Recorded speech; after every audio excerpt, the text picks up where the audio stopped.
नमस्कार प्यारे बच्चों। आज हम कक्षा 5 की जो हमारी हिंदी की पाठ्य पुस्तक है वीणा, उसका पाठ 3 पढ़ते हैं। तो पाठ 3 हमारी एक कविता है जो कि है चांद का कुर्ता। तो इस कविता में बताया गया है कि जो चांद है वो कैसे एक छोटे बालक की तरह, छोटे बच्चे की तरह क्या कर रहा है, अपनी माँ से जिद कर रहा है। वो क्या जिद कर रहा है, आइए हम इस कविता का वाचन करते हैं और इसको समझते हैं। पहले हम इस कविता का वाचन करेंगे। तो कविता का नाम है हमारा चांद का कुर्ता। क्या है?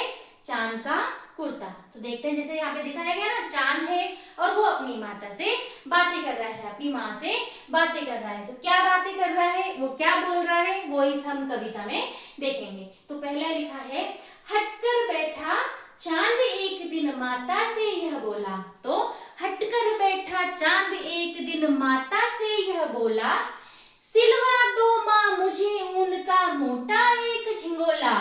सिलवा दो माँ मुझे ऊन का मोटा एक झिंगोला। सन सन चलती हवा रात भर जाड़े से मैं मरता हूँ। ठिठुर ठिठुर कर किसी तरह मैं यात्रा पूरी करता हूँ। ठिठुर ठिठुर कर किसी तरह मैं यात्रा पूरी करता हूँ। आसमान का सफर और यह मौसम है जाड़े का।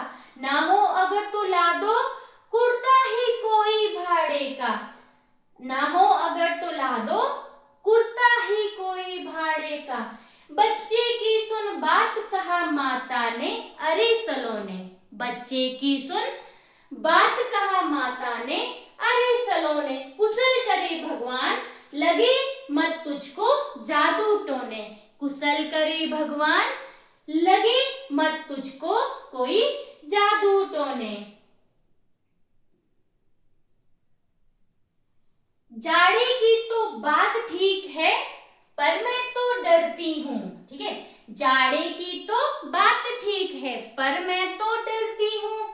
एक नाप में कभी नहीं तुझको देखा करती हूँ। कभी एक अंगुल भर चौड़ा, कभी 1 फुट मोटा। बड़ा किसी दिन हो जाता और किसी दिन छोटा। बड़ा किसी दिन हो जाता और किसी दिन छोटा। घटता बढ़ता रोज किसी दिन ऐसा भी करता है। ठीक है, घटता बढ़ता रोज किसी दिन ऐसा भी करता है। नहीं किसी की भी आंखों को दिखलाई पड़ता है। अब तू ही तो बता नाप तेरी किस रोज लिवाए। सीधे एक झिंगोला जो हर रोज बदन में आए। सीधे एक झिंगोला जो हर रोज बदन में आए। तो ये कविता लिखी है रामधारी सिंह दिनकर जी ने। ठीक है, तो चांद का कुर्ता, इस कविता का नाम क्या है, चांद का कुर्ता, जो कि हमारी कक्षा 5 की हिंदी की पाठ्य पुस्तक का पाठ 3 है। तो आज हमने क्या किया, कविता का वाचन किया। अगली कक्षा में हम इस कविता को समझेंगे, उनकी भावनाओं को समझेंगे। आज के लिए इतना ही। धन्यवाद। Bye bye.